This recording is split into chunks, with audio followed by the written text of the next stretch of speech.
أعوذ بالله من الشيطان الرجيم. بسم الله الرحمن الرحيم. الحمد لله رب العالمين، وصلى اللهم وسلم وبارك على سيدنا محمد وعلى آله وصحابته الكرام أجمعين. قال الإمام البخاري رحمه الله تعالى ونفعنا بعلمه: باب ما يستحب لمن توفي فجاءة أن يتصدقوا عنه وقضاء النذور عن الميت. هذا متكن باب ما يستحب، باب الاستحباب سنينتي أيوب بيهي لمن قفنا الله سنيني قف كاسو توفي الله أفسدي فجاءة سكديس الله أفسدي أن يتصدقوا ضدكو إني كصدقيا أن الله سنيني عنه عن الميت ميت كاسدق دق الله أفسدي إني صدقك بحنيان إن الله سنيني يوبابي. وقضاء النذور nadarrada guditaankoodina waa u baab canilmeyti meydka in nadarka laga bixiyo in la jideeyana waa u baab. imaamu albukhaari raximahu llahu tacaala labadaas mas'alo ayuu halkan uga hadli doonaaho qofku hadduu geeriyoodo inay sunno tahay in sadaqo laga bixiyo. lafdiga fujaa'a wuxuu ku dhacay xadiiska, marka waa ricaayatan lilafdi alxadiis ee shardi ma aha qofku inuu kedis u dhinto ama kedis ha u dhinto ama yuusan kedis u dhimana waa ijmaacu lculamaa. culimmadoo dhan ijmaaca ku dhacayo waxaa laysku waafaqay sadaqadu inay anfacayso qofka meydka ah sawaa'un maata fujaa'atan aw gayra fujaa'a, ama kedis ha u dhinto ama kedis la-aan ha u dhinto, waa ijmaaca ku dhacay. masalada kaleu sheekhu ka hadli doona waxaa weeye inay sunno tahay qofka meydka ah in nadarkii lagu lahaa in laga bixiyo, iyadana waa sunno, waa la jideeyey. qaala alimaamu albukhaariyu raximah llahu tacaala xadaثanaa ismaaciil huwa ismaaciil ibnu abi uways almadani قال حدثني مالك عن هشام عن أبيه عن عائشة رضي الله تعالى عنها أن رجلا أيا قال ننكاس للنبي نبي كيري صلى الله عليه وسلم إن أمي هويدي افتلتت نفسها نفتدي والد الدجيي وسدق دقها نفتي لوغا قادي ووراها هوينا وحنم علينا لو تكلمت هدي هدل لها تصدقت إني وحصدق يسله هيدو يديه لها تصدقها الله يسوى بحيو أفأتصدقوا مكصدقين كرا عنها هويدي ودمتي. qaala nebigu salى اllahu عalayه wasalam wuxuu yidhi nacam tasadaq canha, xaggeedii sadaqa ka bixi ayuu yidhi nebigu salى اllahu عalayه wasalam, waa ijmaaca ku dhacay. qaala alimaamu albukhaariyu raximah اllahu tacala xadaثana cabdullahi bnu yuusuf watinisi qaala akhbaranaa maliku can ibni shihaabi zuhri can cubaydillaahi bni cabdillaah can ibni cabaasin radia allahu tacaala canhuma ana sacda bna cubaada istaftaa wuxuu jawaab ka dalbay rasuula llahi rasuulka ale salى اllahu عalayه wasalam. faqaala wuxuu yidhi sacd bna cubaada ina ummii hooyaday maatat way dhimatay walxaal calayhaa nadrun, iyadoo hooyo nadar lagu leeyahay geeriyootay. faqaala nebigu salى اllahu عalayه wasalam wuxuu yidhi iqdihi nadarka ka gudo canhaa, hooyadaa xaggeeda nadarka ka bixi. uu yidhi nebigu salى اllahu عalayه wasalam waa masaladii labaad deliilkeedii oo inay mashruuc tahay wixii nadara in laga bixiyo qofka meydka ah. qaala alimaamu albukhaariyu raximah اllahu tacaala baabu lishaadi fi lwaqfi wasadqa. haadaa midkani baabu xukmi lishhaad, markhaatigelinta xukunkeedii ayuu u baab yahay. fi lwaqfi waqafka dhexdiisa in markhaati loo sameeyo xukunkiisii u baab yahay, wasadaqa iyo sadaqadii in markhaati loo sameeyo xukunkeedii ayuu u baab yahay. imaamu albukhaari raximah llahu tacaala baabka wuxuu inoogu sheegi doonaa xukunka sharcigu uu ka jideeyey waqafka in markhaati loo sameeyo ama sadaqada markhaati loo sameeyo. xukunkaasi waxaa weeye jumhuurulculamaa waxay leeyihiin waa mustaxabun, waa sunno. yacni markhaati in loo sameeyo xoolaha aad waqfayso, sadaqada ba aad bixinayso inaad markhaati u samayso, haddii maalku uu yahay maal fara badan hadduu yahay waa sunno markaa in markhaati loo sameeyo. liannahu fuqahadu waxay ku cileeyeen lianlaa yadunna alwaratha, dadka warahada ah ee adiga ku dhaxlaya si aysan u malaynin annahu min almiiraah, maalkan inuu dhaxalkiiba ka mid yahay. marka waa inaad markhaati u samayso tidhaaho beertaa ogaada ama ceelkaa ogaada ama dhulkaa waan waqfaye ha la ogaado inaad tidhaaho sunno wey. haddaadan sidaas samaynin waxaa laga baqi dadkii dhaxalka hadhow ku dhaxli lahaa inay sheegtaan hantidii oo yidhaaheen waqafna ma aha sadaqana ma aha waa miraas oo waa dhaxal, taa iyadoo laga cabsanayo. culimmadu waxay leeyihiin nebigu salى اllahu عalayhi wasalama wuu jideeyo wuu sunneeyey in ishaad la sameeyo. قال الإمام البخاري رحمه الله تعالى حدثنا إبراهيم بن موسى والرازي إبراهيم الصغير قال أخبرنا هشام بن يوسف والقاضي الصنعاني أن ابن جريج عبد الملك بن عبد العزيز بن جريج المكي أي أخبرهم أشيغي قال وحويري ابن جريج أخبرني وحي ورمي يعلى ويعلى بن مسلم المكي وهلكي حديثه كلها حديث كان هرنا وأنسوا قادني halka xadiisuu ka wariyey cikramo cikramo marba hadduu ka warinayo xadiiskan keligiihu annahu isagu yacluhu samica wuxuu maqlay cikramata mowla ibni cabaas yaquulu xaaluu leeyahay cikrama أنبأنا وحنا ورمي ابن عباس أن سعد بن عبادة أخا بني ساعدة هير بني ساعدة ولالكو لها توفيت أمه هو يدي سعد الأفصدي والحال هو سعدنا غائبا هو يؤك مغنيهي فأتى النبي قويمت صلى الله عليه وسلم سعد فقال مركز سعد وحوري يا رسول الله رسولك إلهي إن أمي هو يدي توفيت والله أفصدي والحال أنا أنقنا غائبا عنها هو أن كم مغنيهي فهل ينفعها شيء هو يوح ما أنفعيان إن تصدقت به شيئا عنها هو يحق إذا هدان كصدقي قال النبي صلى الله عليه وسلم وحيري نعم وأنفعي قال مركز وحيري صحابي سعد بن عبادة فإني أنا أشهدك وحنكم مرقاتي قلن رسولك إلهي صلى الله عليه وسلم وهذا محل الشاهد إمام البخاري ومحل الشاهد إمام البخاري لفظك فإني أشهدك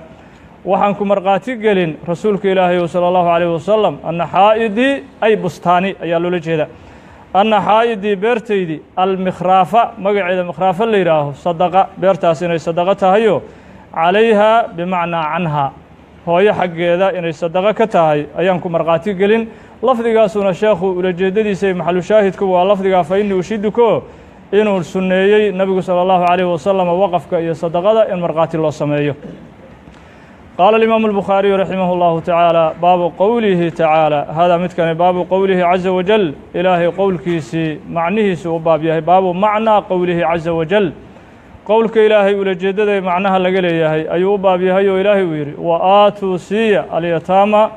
ضدك أقومدا سيا أموالهم حوله دي سيا ولا تتبدلوا هنبدل قادننا الخبيث المال الخبيث مال حن أو حرام بالطيب مال وناكسن أو حلالها كسو بدل قادننا بمعنى خبيثك وحلول جدا وأكل مال اليتامى وحولها قنت إن لعنوه وخبيث إلهي كتل المامي سبحانه وتعالى وأخبث الخبائث خبائث كمتك أقوحن أقونا الجريمة دوين وقدم بقبضمو ولا تأكلوا هنا عنيننا أموالهم أموال اليتامى أقنت حوله ديها عنيننا إلى أموالكم مع أموالكم حوله نمعقود هلا عنيننا حوله أقنت يسكو درسننا يالو لجهد إنه أي ذلك الأكل cunitaan kaasi oo aklu maal yatiim loola jeedaa maalka agoonka oo la cuno kaana akligaasi wuxuu ahaaday xuuban dembigaasoo kabiiran ee weyn wain khiftum haddaad cabsataan uu yidhi alle subxaanahu watacaala allaa tuqsiduu inaadnan cadaalad samaynin fil yataama agoontii inaadnan cadaalad u samaynin haddaad ka baqdaan fankixuu guursada maadani waa bimacnaa man ayaa loola jeedaa liannahu caaqil weeye ulajeedada laga leeyahay fankixuu guursada cadaalad darrada agoonta haddaad ka baqaysaan maa ay man haweenay guursada mankaasoo daaba wanaagsanaaday oo lakum adinka idin wanaagsanaaday oo min annisaa'i dumarkii kale ah oon agoonta ahayn guursada aayaddaa marka xadiiskan soo socda ayuu rabaa imaamu albukhaari ulajeeddada laga leeyahay iyo macaanida laga leeyahay inuu noogu fasiro qaala alimaamu albukhaariyu raximahu allahu tacaala marka abwaabtan imaamu albukhaari raximahu llahu tacaala baabkan hadda aanu dul taaganahay iyo baabkan hadda ku xiga iyo baabka kusii xigaba inta badan sheekha raximahu llahu tacaala wuxuu soo deliishaday aayaad ka sheekaynaya axkaamulyataama agoontii maalkoodii in ilaahay uu xarimay in la cuno aayaad ka sheekaynayo abwaabta dhan sheekhu uu soo deliishaday culimmada marka muxadisiintu waxay leeyihiin maxaa aayadahan ka galay waqaf maadaama sheekhu waqafkii uu soo hadal hayay aayadahan maxalu shaahidka iyo ulajeeddada sheekhu uu ka leeyahay maxay tahay culimmada muxadisiintu marka waxay yidhaaheen imaamu albukhaari raximahu llahu tacaala sababta aayadahan uu soo dhex geliyey baabkii waqafka waxaa weeye faannadaru fi lawqaaf kaannadari lilyataama saasuu ula jeedaa sheekhu bimacnaa waqafka qofka mas-uulka ka ah ama naadirka ka ah wuxuu la mid yahay qof naadir ka ah maal agoomeed qof naadir ka ah ulajeeddadii laga lahaa iyo mas-uuliyaddii qofkii saaraa iyo masaalixda inuu ilaaliyo walxirsi cafka haya inuu la mid yahay kannadari lilyataama qof maal agoomeed mas-uul looga dhigay inuu asaguna la mid yahay fii ricaayati almasaalixi oo waajib ay ku tahay inuu masaalixda ilaaliyo walxirsi cala alamaana ammaanadana inuu ku dadaalo marka qof haya maal waqafa haya wuxuu la mid yahay maal agoomeed qof gacan ku hayoo kale xukunkeedii oo bimacnaa isagana waxaa loola jeedaa laa yatasarafu ilaa fi lmasaalix maalka awqaafta isaguna waa xaaraan inuu ku tasarrufo ilaa wax maslaxa inuu ugu tasarrufo maahane marka ulajeedada bukhaari raximahullahu tacaala aayadaha ka sheekeynaya agoonta uu u soo daliiliyey abwaabtii waqafka saasay ku fasireen culimmada muxadisiintu qaala alimaamu albukhaariyu raximahullahu tacaala xadaثana abulyamaan huwa alxakm bnu naafic alximsiyi qaala akhbaranaa shucayb huwa shucayb ibn abi xamزata alximsi can الzuhriy qaala wuxuu yidhi zuhri kaana curwaة bnu zubayri curwaة bnu zubayr wuxuu ahaa yuxadisu mid sheega annahu isagu curwuhu sa'ala inuu su'aalay caaisha umuna caaisha radia allahu tacaala canha wuxuu aayaddan ka weydiiyey wain khiftum anlaa tuqsiduu fi lyataama fankixuu maa taaba lakum min annisaa aayadda maxaa loola jeeda ayuu curwa umuna caaisha su'aalay hadda ka horan waan soo marnay aayadda iyo macaanideedii xadiiskeediiba qaalad markaasi waxay tidhi umuna caaisha hiya gabadha aayaddu ka sheekaynayso alyatiimatu waa gabadha agoonta ah agoontaasoo fii xajri weliyihaa weligeedii weligaa xadaanadiisii ku sugan xajri bimacna alxadaana ayaa loola jeedaa weligeedii uu xadaanaynayo fa yargabu marka weligii wuxuu jeclaysanaa fii jamaaliha jamaali اlyatiima agoontaa quruxdeedii ayuu iska jeclaysan wa maalihaa hantideediina uu iska jeclaysan wa yuriidu wuxuu dooni weligii an yatasawajahaa agoontii inuu guursado biadnaa ay biaqala wax ka yar inuu ku guursado min sunnati nisaa'ihaa agoontaa dumarkeedii la midka ahaa dumarkaa waddadoodii waddo ka sahlan ama ka yar inuu ku guursaduu dooni oo sunnadaa ulajeeddada laga leeyahay waxaa weeye waa bimacna almahri maharkii haweenka kale uu siin lahaa mahel ka yar ayuu dooni inuu ku guursaduu yidhaaho ugu manno sheegto waan ku soo xadaaneeyey iyo waa ku soo koriyey ayuu ula jeedaa fannuhuu marka waa laga nahiyey owliyaa'u lyataama dadkii agoonta mas-uulka ka ahaayoo soo koriyey gabdhaha soo xadaaneeyey waxaa laga nahiyey can nikaaxihinna agoontii inay nikaaxsadaan ayaa loo diiday ilaa an yuqsiduu inay cadaalad u samaynayaan maahane lahunna aytaamtii gabdhihii agoonta ahaa inay cadaalad ugu samaynayaan maahane fii ikmaali sadaaqi maharka dhammaystirkiisii inay cadaalad ugu samaynayaan maahan wa umiruu waxaana la amray owliyaa'u lyataama agoonta dadkii mas-uulka ka ahaa binikaaxi man duul nikaaxoodiyaa la amray duulkaasoo siwaahunna gabdhihii agoontaa ka soo haray oo mina nisaa'i dumarkii kale ah qaalad caayishatu umuna caaisha marka waxay tidhi uma markaa ka bacdi istafta annaasu dadkii waxay ka jawaab dalbeen rasuula allahi rasuulka ale sala allahu calayhi wasalam bacdu ay bacda nusuuli haadihi alaaya aayaddan hadda aanu soo marnay markay soo degtay ka bacdi ayay haddana su'aalo kale nebigu sala allahu calayhi wasalama arrinkii agoomaha ay ka weydiiyeen fa anzala allahu ilaahay wuxuu soo dejiyey caza wajal wayastaftuunaka waxay kaa jawaab dalbayaan nebiyullaahi moxamedu sala allahu calayhi wasalam fi nnisaa'i fii sha'ni nnisaa dumarka xaalkooda ayay su'aalo kaa weydiinayaan qul waxaad ku tidhi ahaa allaahu ilaahayaa yuftiikum idiin jawaabayo fiihinna fii sha'nihinna dumarkaa arrinkooda ilaaha idinkaga warbixinayo subxaanahu wa tacaala qaalad waxay tidhi ummunaa caaisha fabayana allaahu ilaahay wuxuu ku caddeeyey fii haadihi aayaddanna ilaahay wuxuu ku caddeeyey anna alyatiimata gabadha agoonta ah idaa kaanad agoontu hadday ahaato daata jamaalin wa maalin qurux iyo hanti gabarh u saaxiiba hadday tahay raqibuu way jeclaysan jireen dadkii owliyada ahay oo mas-uuliyiinta ahaa fii nikaaxihaa nikaaxi daatiiljamaal gabadhaa quruxda iyo hantida leh inay guursadaan ay jeclaan jireen walam yulxiquuhaa gabadha agoontana ma haleeshiin jirin bisunnatihaa sunnadeediina ma aysan haleeshiin jirin oo biikmaali sadaaqi maharkii dhammaystirkiisii kuma aysan haleeshiin jirin oo ma doonayaan inay maharkii u dhammaystiraanoo way ku manno sheeganayaanoo waxay leeyihiin annagaa ku soo korinnay fa idaa wakhtigii kaanad gabadha agoonta ah haddii ay ahaato marguubatan canhaa gabarh la nacayo oo maxaa lagu nici fii qilatilmaal maalka yaraantiisa mid lagu nacayo hadday tahay waljamaali quruxda yaraanteeda hadday tahay mid lagu nacayo tarakuuhaa way ka tegayaanoo way iska dhaafayaanoo ma nikaaxsanayaan waltamasuu waxay raadinayaan hayrahaa hayra alyatiima agoonta kayrkeeday nikaaxsanayaanoo ay raadsanayaanoo min annisaa'i dumarkii ah marka mar walbaba yuraacuuna maslaxatahum walaa yuraacuuna maslaxata alyataama ulajeeddada waxaa weeye mar walbaba dantooday fiirsanayaan dadka awliyaa'u lyataama ah dantooday fiirsanayaanoo meeshii laga rabay ricaayatu masaalix alyataama agoonta masaalixdooda inay dhowraan oy ilaaliyaan meeshii laga rabay waa danaystayaalay noqdeen danaystayaalow waltamasuu waxay raadsanayaan hayrahaa hayra alyatiima agoontaa kayrkeeday raadsanayaanoo min annisaa'i dumarkii kale ah qaala curwa wuxuu yidhi fakamaa sidii yatrukuunahaa agoonta ay uga tegayaan xiina waqtiga ay uga tegayaan oo yarqabuuna ay nacayaan canhaa xaggeeda markay nacayaan siday uga tegayaan oo dumar kale ay u aadayaan falaysa lahum awliyaa'u lyataama uma ahaanin an yankixuuhaa agoonta inay guursadaan idaa raqibuu fiihaa hadday jeclaystaanna ma guursan karaan liannahu maslaxay markaa ku wataan maslaxay ku wataanoo ma doonayaan maharkii inay u dhammaystiraan ilaa an yuqsiduu inay nasiib u qoondeeyaan maahane laha gabadhii yatiimada ahaa alawfaa ayil akmala midka kaamilnimada badan inay u qoondeeyaan maahane oo mina sadaaqi maharkii ah wa yucduuhaa agoontii inay siiyaan maahane xaqahaa inay xaqeeda siinayaan mooye si kale nikaaxii waa looga joojiyey marka macaanidii aayadihii sheekhu uu tarjamaystay ayaa umunaa caaisha ay fasirtay qaala alimaamu albukhaariyu raximah اllahu tacaala baabu qowli اllaahi tacaala haadaa midkani baabu macnaa qowli اllaahi tacaala qowlka ilaahay macnaha loola jeedo ayuu u baab yahay oo ilaahay uu yidhi wabtaluu imtixaana oo jarriba oo imtixaan ka qaada alyataama agoontii imtixaan ka qaada xataa idaa wakhtigii balaquu agoontu ay gaaraan annikaaxa bimacna albuluuq qaangaar markay gaaraan oo xilli ay wax nikaaxsadaan ay gaaraan fa idaa wakhtigii aanastum aad ka dareentaan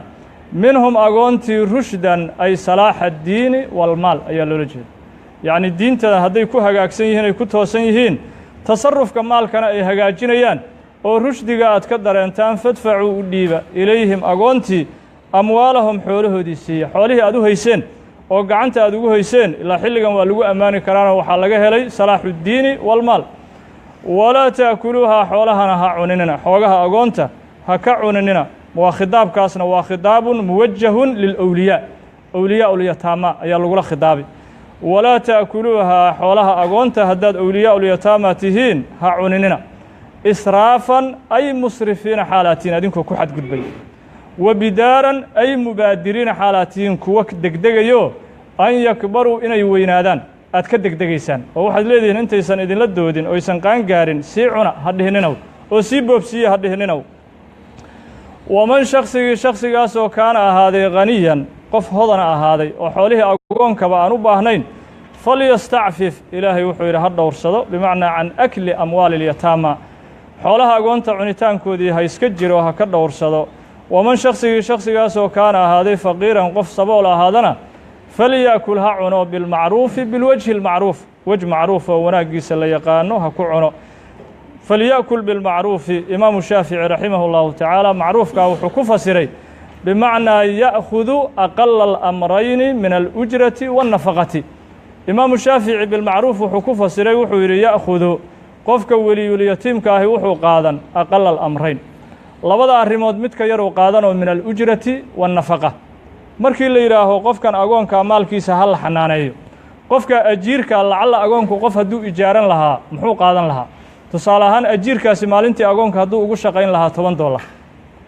ninkan awliyaa'ulyataama weliyulyatiimkaana nafaqadiisii hadday noqon lahayd $5 ajiirkiina wuxuu noqday $10 isaga nafaqadiisii quutulyoomkiisiina $5 ku filan muxuu qaadanaa marka $5 yoomiya ka qaadan markuu u shaqaynayo maalkii yatiimka uu ka shaqaynayo saasuu ku fasiray imaamu shaafici bimacnaa ya'khudu aqala alamrayni min alujrati waannafaqa haddii markaa ujrada yacni dhinaceedu ay yaraatana wuxuu noqonaa bimansilati alajiir oo ujradiiuu qaadan haddii dhinaca nafaqadiisa iyo biilkiisa uu yaraadana biilkiisuu qaadan waa ricaayatan lilmaslaxa mar walbaba maslaxada yatiimka la ilaalin oo la xaq dhowri fa idaa wakhtigii dafactum aad u dhiibtaan uu yidhi ilaahay subxaanahu wa tacaala ilayhim agoommadii amwaalahum xoolahooda markaad u dhiibaysaan fa idaa dafactum bimacnaa aradtum addafca markaad doonaysaan xoolihii inaad gacanta ka saartaan agoommadii fa ashhiduu markhaati geliya calayhim agoommadii dushoodii markhaati geliyo inaad maalkoodii siinaysaan markhaati u sameeya wa kafaa billaahi ilaahayana ku filan xasiiban xaaluu yahay ilaahay mid idinla xisaabtamayo oo qofka weliyulyatiimkaa hadduu khayaano qariyo ilaaha u jeedo la xisaabtamayo marka masaladan ulajeeddada sheekha raximahu llahu tacaala aayaddan u soo deliishaday waa aayadihii hadda aanu soo marnay oo kaleo masaladaasuu ka rabaa waman kaana faqiiran falya'kul bilmacruuf halkaas wey maxalu shaahidka uu ka rabo imaamu albukhaariyo qofka isagana waqafka naadirka ka ah oo awqaaftii isagana ilaalinayo qofka isagana maxaa laga rabaa falya'kul bilmacruuf xoolihii waqafka isaguna wuxuu ka qaadanaa aqala alamrayni min alujrati wa ujrati naadir aqala alamrayni min alujrati waannafaqa ujrada iyo nafaqada midka ugu yar ayuu isaguna ka qaadanoo wuxuu la mid yahay weliyu maalilyatiim isaguna weliyu maalilyatiim ayuu isaguna la mid yahay lirijaali raggii waxaa u sugnaaduu yidhi alle subxaanahu watacaala nasiibun nasiibay ku leeyihiin mima ayiladii kii xaggiisaa nasiib ragga uga sugnaaday taraka alwaalidaani labada waalid ay ka tageen oo hantidii ah walaqrabuuna dadka qaraabada hantidii ay ka tageen ay raggu nasiib ay ku leeyihiin walinisaa'i dumarkiina nasiibunaa u sugnaaday mima ayiladii kii xaggiisaa nasiib uga sugnaadoo taraka alwaalidaani labada waalid ay ka tageen walaqrabuuna dadka qaraabada ay ka tageen oo mima ayiladii kii ah qalla yaraaday minhu min almaali maalka wixii yar nasiibay ku leeyihiin aw amase kahura ama badtay nasiiban xaal uu yahay maalkaasi mid nasiiba nasiibkaasoo mafruudan ee loo qoondeeyey dadkii miiraadka dhaxalkay wax ku lahaa waa nasiib ilaahay u qadaray oo ilaahay u qoondeeyeyu qaala alimaamu albukhaariyu raximahu اllahu tacaala wuxuu yidhi wuxuu rabaa inuu fasiro lafdigan xasiiban yacni kaafiyan ayaa loola jeeda qaala alimaamu albukhaariyu raximah اllahu tacaala wamaa lilwasiyi an yacmala fii maali اlyatiimi wamaa yaأkulu minhu biqadri cumaalatihi saas muu idin dhiga idinkana baabun idinma dhigin ma ya kuwaasaa roon nusqooyinka baabka muu hormariyey mise wamaa baabun wamaa uu yidhi mya fiirina bal nusqooyin hadduu tilmaamo wuxuu yidhi qowluhu wamaa lilwasiyi an yacmala fii maali اlyatiim wamaa yaأkulu minhu biqadri cumaalatihi kada lilakhar wasaqadat ma الأولى لأبي ذر نسخة أبي ذر ماذا ويكدعد وهذه من مسائل الخلاف انتهى هذا متكن باب ما أي الذي وهذا متكن باب ما أي الذي كي باب كيسيو للوصي قفك الله دردارمي وحي أسقنادو وبابيهي أن يعمل إنه عمل فلانا أسقنادي في مال اليتيم أقون كمال كيسا إنه كشقي أو كعمل فلي حكم كي أسقنادي أيو بابيهي وما وباب ما أي الذي كينا وأباب yaakulu qofka weliyulyatiimka ah oo qofka yatiimka maalkiisii xanaanaynaya wixii cunayana waa u baab minhu min maali اlyatiim agoonka maalkiisa wuxuu ka cunayana waa u baaboo biqadri cumaalatihi shaqadiisa qadarkeedana uu ku cunayo inta shaqadiisu ay la eg tahay unbuu isaguna maalkii agoonkii wax ka cuni karaa imaamu albukhaari raximah اllahu tacaala masalada baabkan uu uga hadlayo waxaa weeye qofka wasiga ah camalka uu camal falayo maalulyatiim siduu uga shaqayna markuu shaqaynayo shaqadaa nafsadeedu waxay ku xidhan tahay bimaslaxati اlyatiim qofka agoonkaa maslaxadiisu waxay ugu jirto waa inuu shaqadiisana isaguna mar walbaba uu ka dhigo waxa kaloo sheekhuna uu ka hadli doonaa wamaa yaأkulu minhu biqadri cumaalatihi wamaa yaأkulu minhu biqadri cumaalatihi ulajeedada sheekhu uu ka leeyahay waxaa weeye mar walbaba shaqadiisu intay la eg tahay ayuu isaguna wax ka cuni karaa oo haddii maalan waxa uu qabanayaba wax iska fudud ay yihiin camal fudud hadduu qabanayo waa inuu wax yar ka qaato isagoo agoonkii camal fudud u qabanaya ma bannaana sidii qof kambeni ka shaqaynayo kale qarashkiisii inuu ka qaato ma bannaano qaala alimaamu albukhaariyu raximah اllahu tacaala xadaثanaa haaruun bnu اlأshcaث wاlkuufi walaysa lahu fi اlbukhaariyi ila hada اlxadiis halkan xadiis unbuu saxiixu اlbukhaari uu ku leeyahay haaruun bnu اlأshcaث alkuufi qaala xadaثanaa abu saciidin mowlى bani haashim huwa اlbasriyu قال حدثنا صخر بن جويرية هو البصري عن نافع عن ابن عمر رضي الله تعالى عنهما أن عمر سيدنا عمر تصدق وحو صدقيستي بمال مال صدقيستي مال كاسو له سيدنا عمر وسقناده وحديث كان إن بدن وسوع العلي أثر كي وقف كي سيدنا عمر وسوع العلي إن بدن إمام البخاري أن عمر سيدنا عمر تصدق وحو صدقيستي بمال مال صدقيستي مال كاسو له عمر وسقناده على عهد رسول الله xilligii rasuulka ilaahay salى اllahu عalيه wasalam ayuu maal sadaqaystay wa kaana wuxuuna ahaa sha'nigu yuqaalu lahu lilmaali maalkaana magaciisa waxaa la dhihi jiray hamqun maalka uu sadaqaystay uu waqfay magaciisa waxaa la dhihi jiray beerta iyo dhulka uu sadaqaystay hamqiyaa la dhihi jiray wa kaana wuxuuna ahaa maalka uu sadaqaystay nakhlan uu ahaa beer timira ayuu ahaa maalka uu sadaqaystay sayidina cumar faqaala cumaru cumar wuxuu yidhi yaa rasuul allahi rasuulka ilaahayow innii anigu istafadtu waxaan faa'iidaystay maalan maal wa huwa maalkaasina cindii aniga agteyda nafiisun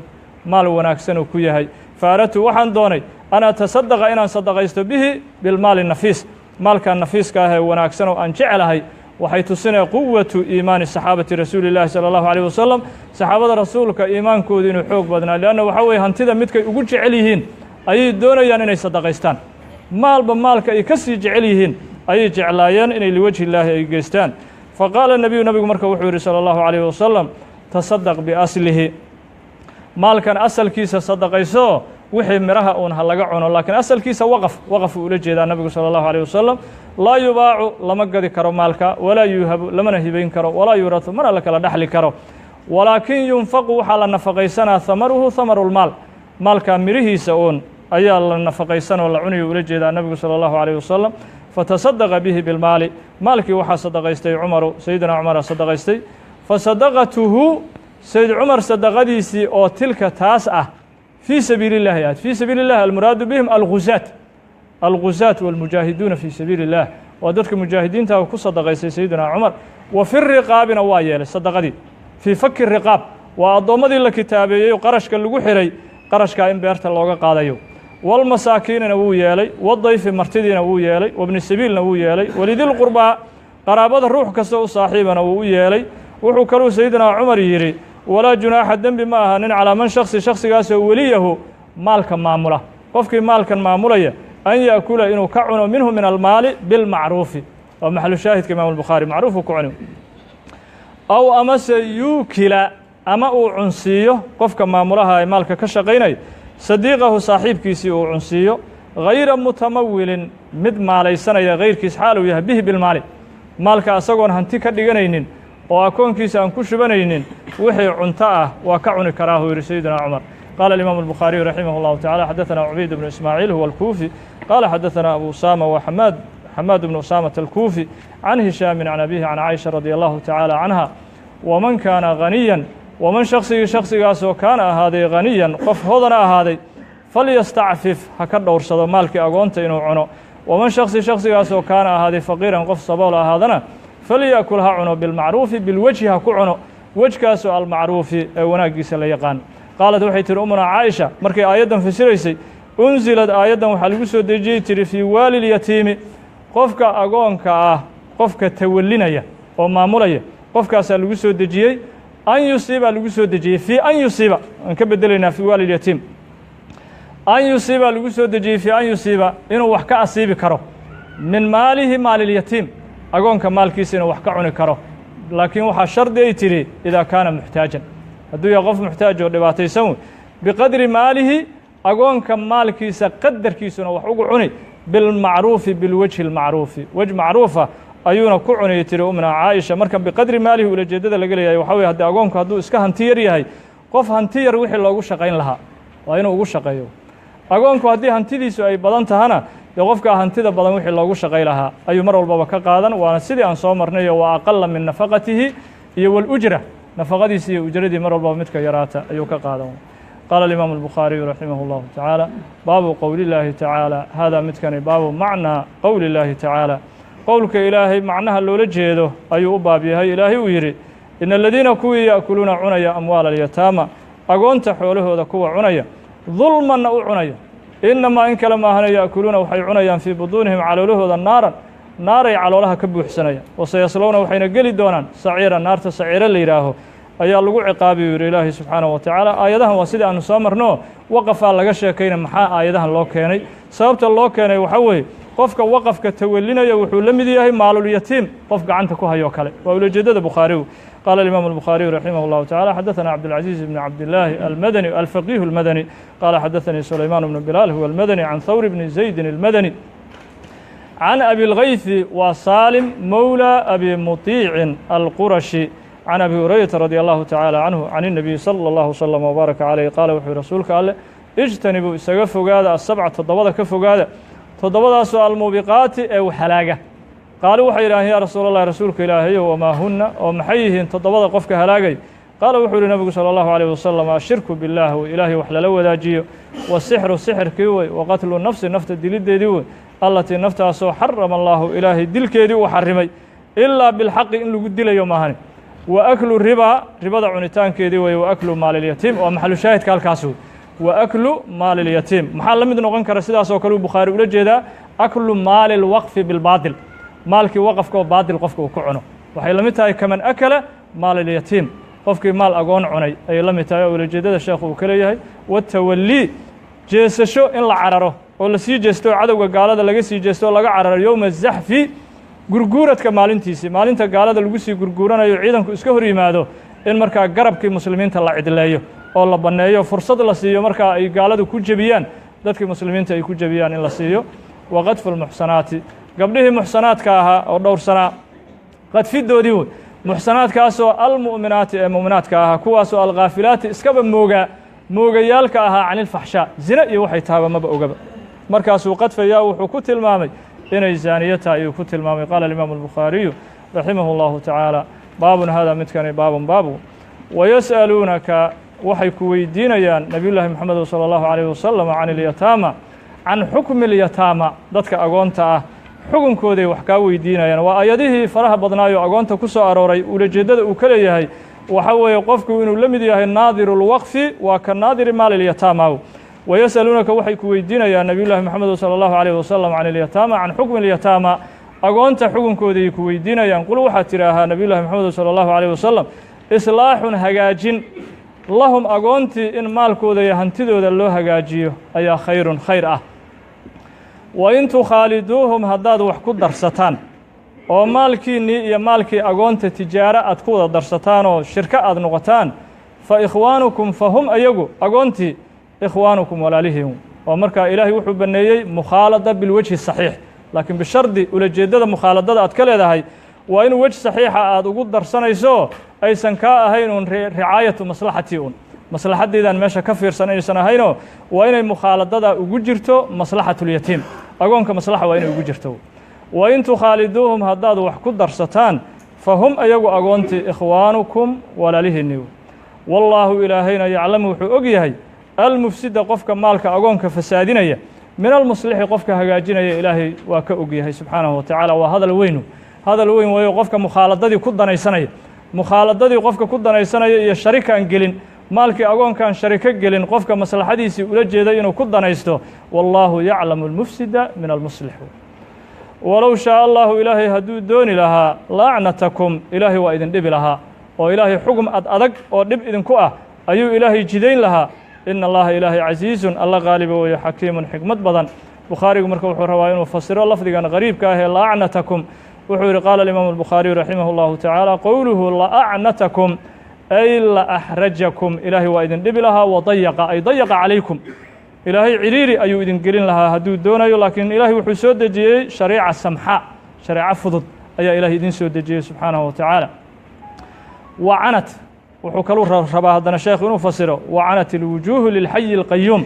ilaa waa isku maaddo laacnatakum iyo wacanat ilwujuuhu lilxayi اlqayuum isku maaddii ka yimaadeen waa sida caadadiisuba ahayd sheekha wacanadna macnaha loola jeedo wuxuu yidhi khadacat wacanat ilwujuuh bimacnaa khadacat ilwujuuh lilxayi اlqayuum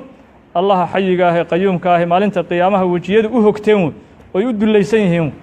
qaala alimaamu albukhaariyu raximah اllahu tacaala wa qaala lanaa sulaymaan bnu xarbin wuxuu nagu yidhi huwa albasriyu waa sheekhii basriga ahaa qaala xadaثanaa xamaadu can ayuub xamaadka maxaa loola jeedaa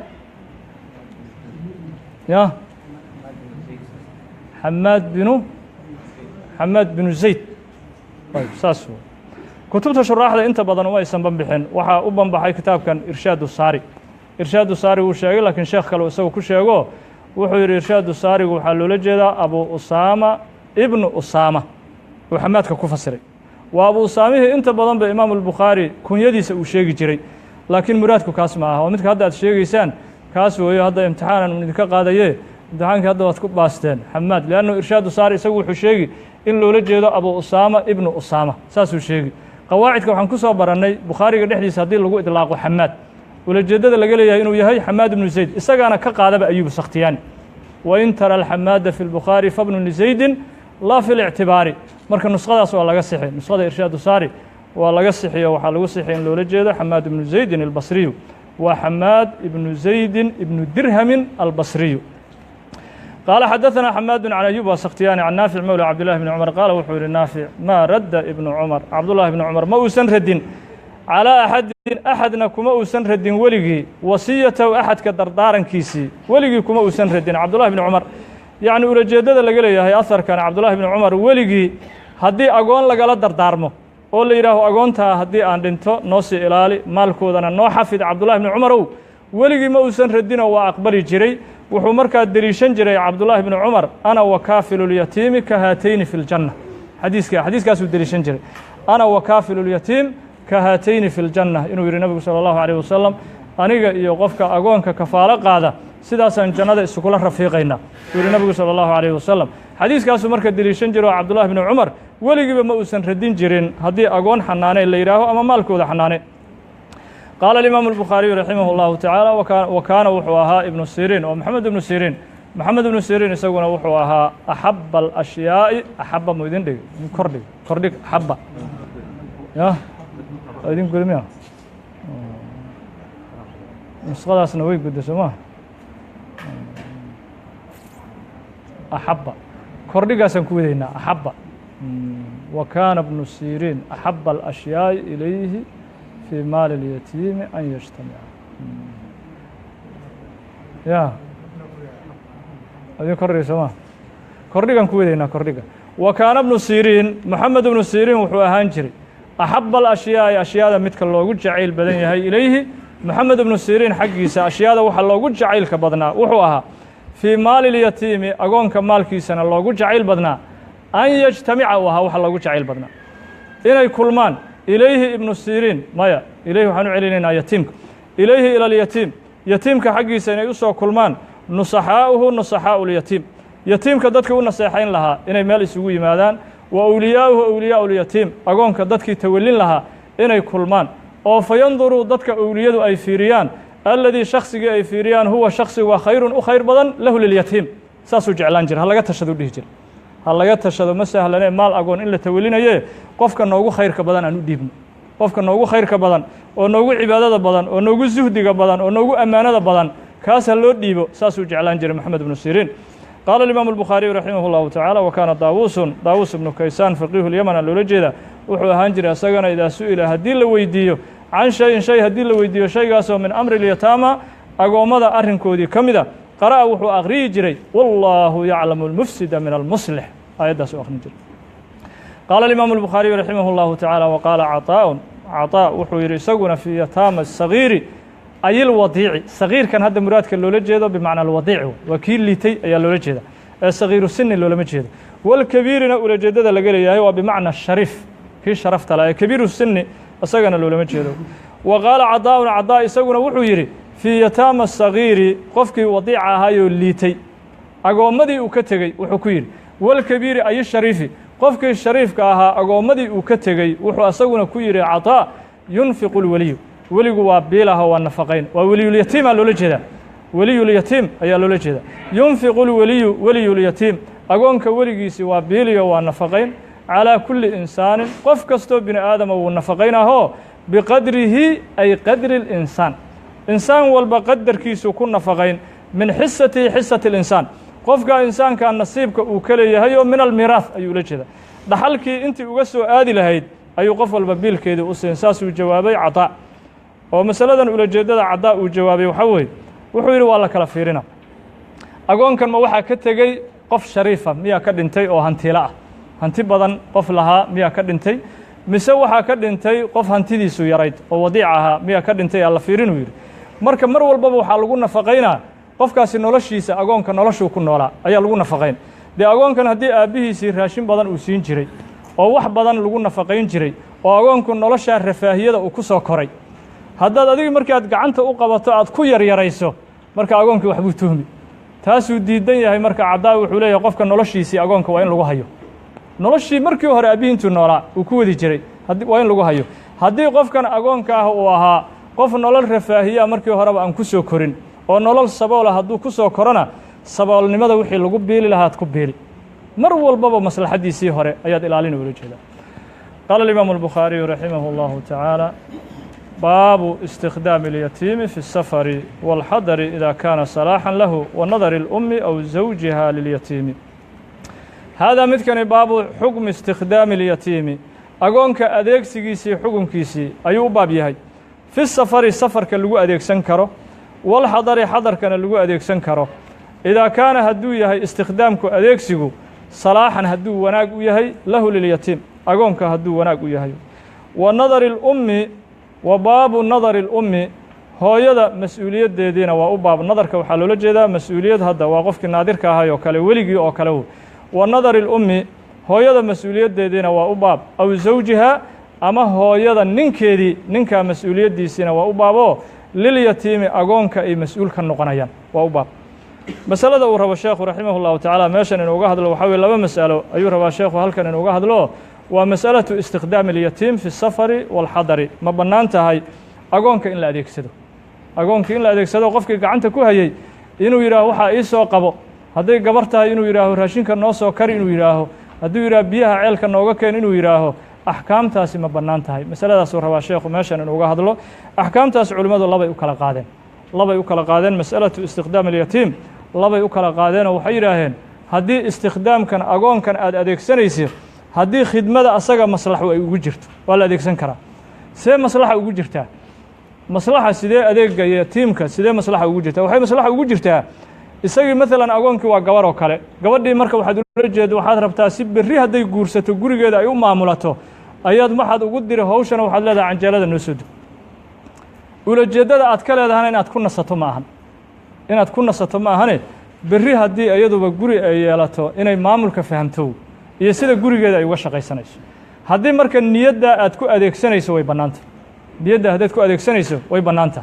laakiin gabadhii agoonta ahaa haddii ulajeeddadeedu ay tahay aan ku nasto anigu aan ku nasto hadday tahay oo ulajeeddada aad ka leedahay aysan ahayn ricaayatan limaslaxatihaa maslaxaddeedii inaad ilaaliso ulama jeedide xoogaadba ka dhiganba ma bannaano taas ma bannaano marka in la adeegsado ma bannaana mar walbaba yatiimka wixii maslaxa ugu jirto unbaa la samayn karaa wixii maslaxa ugu jirto unbaa la samayn karaa marka haddii asaga maslaxa ugu jirto oo tarbiyadiisa aad ula jeedid oo howlkar inuu noqdo aad ula jeedid oo berri inuu mas-uul noqdo hawshan inuu asagu qabsado aad ula jeedid fuqahadu waxay leeyihiin waa bannaan tahay marka ama haddaad adigu ku danaysanayso ma bannaanay leeyihiin istikhdaamu اlyatiim fi الsafari wاlxadari walidaalika sheekha raximah اllahu tacaala maslaxaddaas ayuu isaguba shardiyo imaamu الbukhaari wuxuu yidhi baabu istikhdaami اlyatiimi fi الsafari wاlxadari idaa kaana salaaxan lahu shardigaasuu isaga naftiisu shardiyo waa istikhdaamku haddii maslaxa ugu jirto waa shardiga ama haddaysan wax maslaxa istikhdaamka ugu jirin oo aad leedahay anigaa ku danaysanayo xoogan ka dhigan ma bannaano taas masalada labaaduu sheekhu doonaya inuu ka hadlo waxaa weeye waa mas'alaةu nadari اlummi aw zawjiha lilyatiim masalada ulajeedada sheekhu uu ka leeyahay waxaa weeye man weliyulyatiim waxaa laysku khilaafsan yahay qofka weliyulyatiimka waa kuma yaa weli horta u ah agoonka sharciyan yaa maalkiisii gacanta ku qabanaya yaa isagii masaalixdiisii u istaagaya weliyulyatiim imaamu shaafici raximah اllahu tacaala isagu wuxuu leeyahay qofka sabiga ah weliyu sabiyi abuuhu haddii aabba la waayo ثuma jadduhu ثuma wasiyuhumaa ثuma alqaadi saasuu asaga u tartiibiyey imaamu shaafici raximah اllahu tacala wuxuu leeyahay weliyu sabiyi abuuhu aabba hadduu nool yahay aabbaa weli ah ثuma aabbihii waa la waayey jadduhu awow waa gacanta ku qabanay ثuma awowihii waa la waayey wasiyuhumaa labadaasi qofkii ay kala dardaarmeen xanaanada yatiimka ayaa gacanta ku qabanaya ثuma wasi ma jiro oo wasigii waa la waayey ثuma alqaadi markaa kabacdi qofka magaalada qaaliga ka ah ayaa yatiimkii xoolihiisii gacanta loo gelin isagaa u maamulaya isagaa ku xanaanaynaya ama imaamu الbukhaari raximah اllahu tacaala isagu wuxuu uga duwan yahay madhabka imaamu shaafici wuxuu mas-uuliyaddii soo geliyey nadari اlummi oo isagu wuxuu qabaa imaamu الbukhaari raximah اllahu tacaala hooyadu naadir way noqon kartaa weliyulyatiim hooyadu way noqon kartaa mas'alo kalena sheekhu raximah اllahu tacaala imaamu shaafici madhabkiisa uu ku khilaafo masalada kale waxaa weeye waa zawji اlummi zawji اlummi ulajeeddada laga leeyahay maxay tahay waa qofkii rabiibka uu ahaa agoonku rabiibka qofka u ahaa weeyo hooyadii ninkii guursaday wuxuu leeyahay imaamu الbukhaari weliyulyatiim waa noqon karaa waa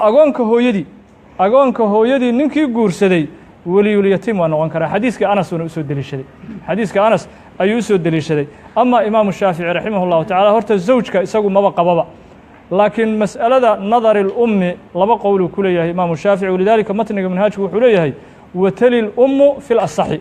wateli waxaan leeyahay walaa telii ma tawilinayso alummu hooyadii fi lasaxi maxaad ka fahme marka qowl muqaabil inuu jiro marka imaamu shaafici laba qowluu ku leeyahay masalaة اlum masalada hooyada wilaayat اlummi laba qowluu ku leeyahay qowlka raajixa walaa teli اlummu hooyo mas-uuliyadda ma qaadi karto agoonka qowlka labaadina wuxuu yahay inay wax tawalin karto قال الإمام البخاري رحمه الله تعالى حدثنا يعقوب بن إبراهيم بن كثير هو الدورقي قال حدثنا ابن علي إسماعيل بن علي قال حدثنا عبد العزيز بن سهيب البصري عن أنس قال وحير أنس قدم رسول الله رسولك الله وحسوق عليه صلى الله عليه وسلم المدينة مقالة المدينة ليس له حال رسولك خادم وخادم أي سنسقنان فأخذ أبو طلحة وحو قبتي بيدي أنيقو أنس قعنتي دي أيو قبت فانطلق بي أبو طلحة وإلى التقي وحا أبو طلحة هذا مركا وحوي وهو يدي سوق قبا ومسألة الربين كدل الشهد إمام البخاري أبو طلحة أنس هو يدي سوق قبا مركا فأخذ وقبتي أبو طلحة بيدي قعنتي دي وقبتي فانطلق بي أبو طلحة وحو إلى التقي إلى رسول الله رسولك عليه صلى الله عليه وسلم فقال مركاس وحو يري يا رسول الله رسولك إلهيو إن أنس غلام ويل كاسو كيس عاقل فليخدمك هكو أديغو رسولك إلهيو قال مركاس وحو يري أنس بن مالك فخدمته نبي وهو أديغي صلى الله عليه وسلم في السفر والحضر انتبه أديغ ما قال لي نبي يمدهن صلى الله عليه وسلم لشيء لأجل شيء درتي يمدهن شيء قاسو صنعته أن سميي لما محيبا صنعت هذا شيئا هكذا ساس محاد ugu samaysay waligii nabigu ima canaanan صلى الله عليه وسلم ومن أخلاق رسول الله صلى الله عليه وسلم ولا لشيء لأجل شيء درتنا النبي صلى الله عليه وسلم ومدهن شيء قاسو لم أصنعه أنا سمين لما محيبا لم تصنع هذا شيئا محاد سمين ويسو هكذا ساس محاد ugu samayn weysay nabigu صلى الله عليه وسلم waligii uma uusan dhihin marka maxalu shaahidka imaam البخاري رحمه الله تعالى waxa weeye waa zawju اليتيم waxaan leeyahay zawju الأم yatiimkii hooyada ninkii qabay ayaa Anas nabiga صلى الله وسلم وبارك عليه gacanta u geliyay gacan u gelintaasna waxay tusinayaan inuu naadir asagu noqon karo halkaasuu ka wataa imaam البخاري رحمه الله تعالى قال الإمام البخاري رحمه الله تعالى باب إذا وقف أرضا ولم يبين الحدود فهو جائز وكذلك الصدقة باب هذا متكان باب إذا وقف شخص هدو وقفه أرضا دول هدو وقفه ولم يبين أوسن عدينين الحدود سهدمهين أوسن عدينين أرض حدود دي أوسن شيغين فهو وقف كاسي جائز أي صحيح أو وقف صحيح وكذلك وحاسدا سوكلا صحيح الصدقة صدقتنا والله وحول جدا بمعنى الوقف باللفظ صدقة هدي وقف كي لفظك صدقة قفك وكجد بيو صيغة وكجد بينا أيضا والله هو صحيح ولا جدا إمام البخاري رحمه الله تعالى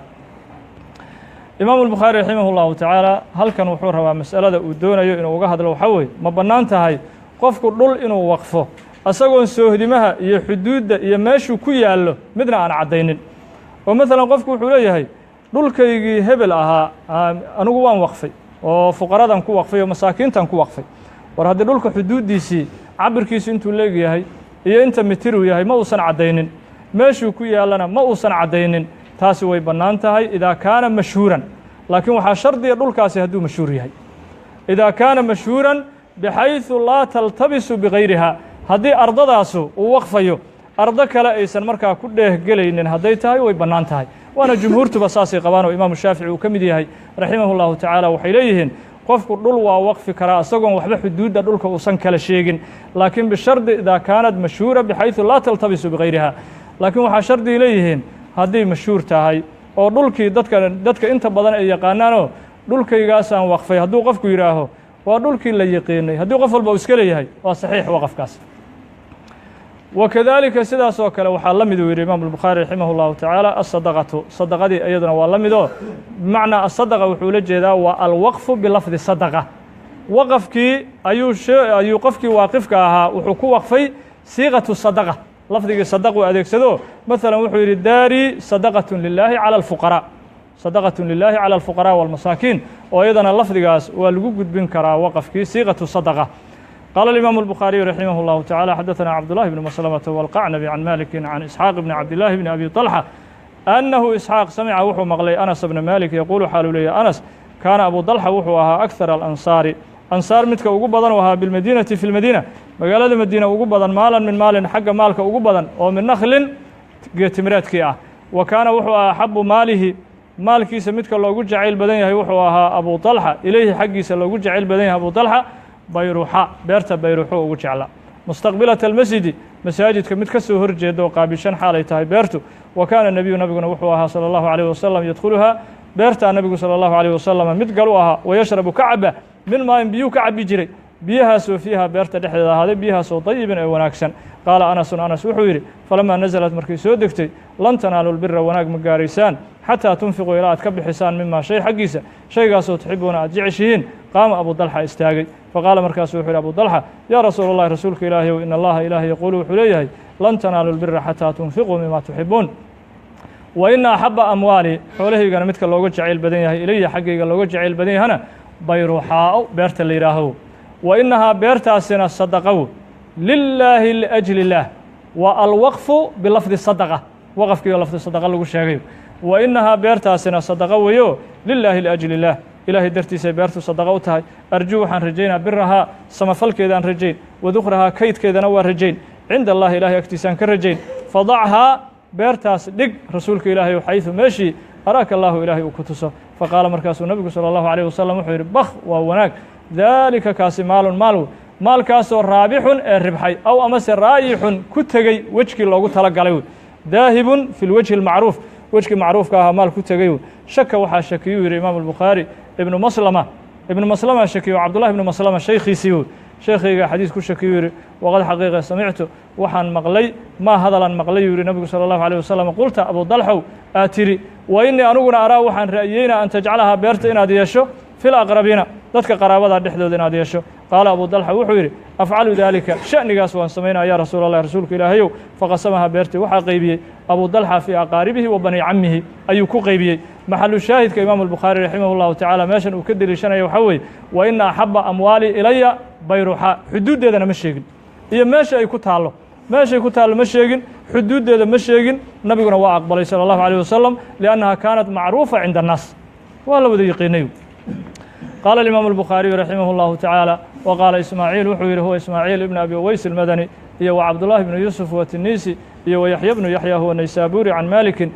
raayixun oo bilyaa'i ah ayay iyagu wariyeen qaala alimaamu albukhaariyu raximah اllahu tacaala xadaثanii moxamed bni cabdiraxiim البغدادي هو المعروف بالصاعقة قال أخبرنا روح بن عبادة هو البصري قال حدثنا زكريا بن إسحاق هو المكي قال وحور زكريا حدثني عمرو بن دينار المكي عن عكرمة عن ابن عباس رضي الله تعالى عنهما أن رجلا لنا قال وحور لرسول الله رسولك الله صلى الله عليه وسلم وحكيري إن أمه ننك هو يدي توفيت والله أفسدي أن ينفعها هو يوم أنفعي إن تصدقت عنها هو يحق إذا هدان وحكبحي وحك صدقيه قال النبي صلى الله عليه وسلم وحور نعم qaala markaasuu wuxuu yidhi ninkii fa ina lii mikhraafan beeraan leeya fa ana aniga ushiduka waxaan ku markhaati gelin rasuulka ilaahi salى اllahu عalيه wasalam annii anigu qad tasadaqtu bihi bilmikhraaf beertaa inaan ka sadaqeeyey canhaa hooyaday xaggeeda aan ka sadaqeeyey ayaan ku markhaati gelin maxalu shaahidka imaamu albukhaari waxaa fa ina lii mikhraafan beeraan leeyahay bisu yiriye xuduuddii ma sheegin iyo beertu meeshay ku taallo ma uusan sheegin liannaha kaanat macruufahu macruufay aheedo waa la yaqiinay qaala alimaamu albukhaariyu raximah اllahu tacaala baabun idaa waqafa jamaacatun ardan mushaacan fahuwa jaa'izun baabun haadaa midkani baabun baabu idaa waqafa jamaacatun jamaaca hadday waqfaan ardan dhul hadday jamaaca ay waqfaan waqfan ay waqfaan waqafkaasoo mushaacan ee mushaacoo la faafiyey fa huwa waqafkaasi jaa'izun ay saxiixun waqafkaasi waqaf saxiixaw masalada uu rabo sheekhu raximah اllahu tacaala halkan inuuga hadlo waxaa weeye dad jamaaco ah ayaa waxay wada waqfadeen dhul waqafkaasina waa waqf mushaaco yacni mushaac ulajeedada laga leeyahay waxaa weeye lam yubayin kullu minhumaa xisatahu min alardi qof walbaa qeybta uu dhulkan ku leeyahay ma uusan caddayn oo ma uusan dhihin anugu qeybta bariyaan leeyahay qeybta koonfuraan leeyahay qeybta waqooyi xigta ayaan leeyahay qofna ma dhihine si guuday u wada waqfadeen waa bannaan yahay waqafkaas mushaaco jamaacadu ay waqaf mushaac ay wada waqfanayaan waa waqaf saxiix oo jaa'isa waana madhabu jumhuuri اlculamaa madhab jumhuur ulculamaa weeyo yacni 5 nin ama 10 nin oo kale ayaa waxay isla lahaayeen tusaale ahaan hal boosay isla lahaayeen markaasay hal mar waxay yidhahaan booskeenii masjidaan u waqafnay waa saxiix shardi maaha qof walba inuu caddeeyuu yidhaaho aniga qeybta koonfuraan lahaa qeybta bariyaan lahaa ee walba way isku dhex yaacsanaaba mushaacuba sidoodii u waqfeen saxiixu qaala alimaamu albukhaariyu raximah اllahu tacaala xadaثana musadad huwa musadad ibnu musarhad albasriy qaala xadaثana cabdulwaariث huwa cabdulwaariث ibnu saciid albasriy can abi tayaax waa يزيد بن xumaydin البصriyi can أنasi qaala wuxuu yidhi أنس amara النebiyu nabigu wuxuu amray salى الlahu عalيه wasalam bibinaaءi الmasjidi masaajidka dhisidiisii ayuu amray nabigu salى الlahu عalيه wasalam faqaala nabigu salى الlahu عalيه wasalam wuxuu yidhi yaa bani najaar reer bani najaarow waa wiilashii meesha iska lahaa marka booska iska lahaa haaminuunii ila gorgortama macna mucaaqada loola jeedaa mucaaqada haaminuunii ila gorgortama bixaa'idikum beertiina haada oo kana igula gorgortama meesha meel beertimireeda ayay ahaan jirtay meesha masjidka nabigu ka dhisayay sala allahu calayh wasalam maxalu shaahidka imaamu albukhaarina waa intaasoo yaa bani najaari haaminuuni booska way isla lahaayeen si guuduuna nabigu sala allahu calayh wasalama uu heshiiskii ugu jeediyey nabigu sala allahu calayh wasalam qaaluu markaasi waxay yidhahaan laa maya wallaahi laa nadlubu hamanahu ilaa ila allah saasay u waqfadeen wey marka waqafkiina waa waqaf mushaacaw waqaf mushaacaw qaala alimaamu albukhaariyu raximah allahu tacaala baabu lwaqfi kayfa yuktabu haadaa midkani baabu lwaqfi baabu xukmi lwaqfi xukunka waqafka ayuu u baab yahay kayfa sidee buu u baab yahay oo yuktabu loo qoraa see loo qoraa waqafka shuruudihiisa iyo cuquuddiisa sidee loo qoraa imaamu albukhaari raximah allahu tacaala masalada meeshan uu uga hadli doono waxaa weeye waqafka in la qoro oo markhaatina loo sameeyo waa sunno waanu soo qaadannay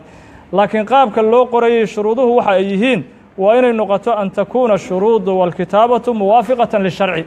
waxa la qorayo iyo shuruudda waaqifku uu samaynayo waa inay yihiin wax waafaqsan sharciga wax waafaqsan inay yihiin ayuu ula jeedaa imaamu albukhaari raximah allahu tacaala wuxuuna u deliishan doonaa aharkii uu soo celiyey haddana sayidina cumar ibnu alkhadaab shuruuddii uu qoray shuruuddii waqafkiisa uu u qoray oo uu shardiyey ayuu dib u soo celiyey imaamu albukhaari raximah allahu tacaala in badanna aharkaas sheekhu waa soo celceliyey xaafidku wuxuu ku leeyahay qowluhu baabu lwaqfi kayfa yuktabu dakara fiihi sheekhu wuxuu ku sheegay baabkan xadiisa ibni cumar fii qisati waqfi cumar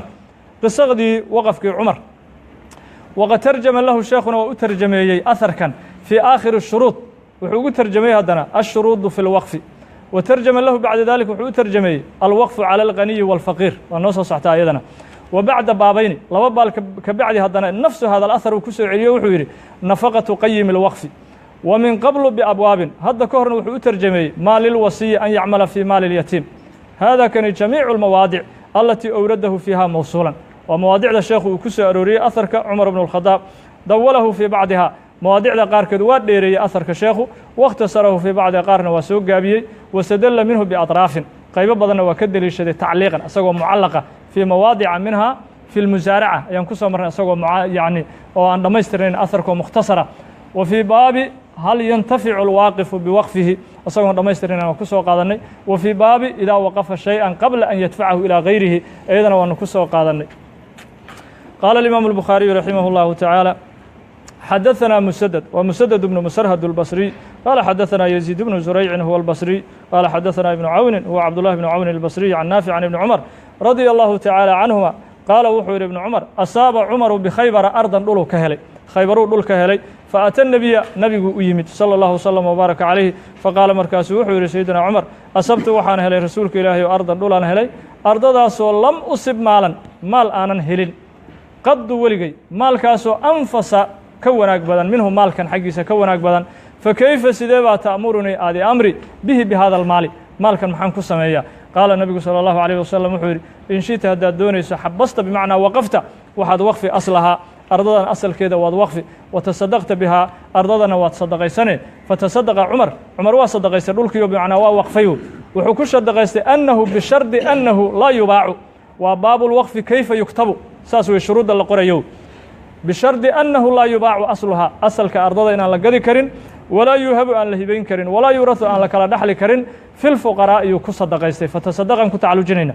fi lfuqaraa iyuu ku sadaqeeyey waalqurba uu ku sadaqeeyey qaraabadiiyo waalriqaabi wa fii faki riqaab wa fii sabiili illaahina waa ku sadaqeeyey waadayfi wabni sabiil laa junaaxa calaa man waliyaha an yaأkula minha bilmacruuf aw yudcima sadiiqan gayra mutamawilin fiihi qaala alimaamu albukhaariyu raximah اllahu tacaala baabu lwaqfi lilganiyi wاlfaqiiri waاdayfi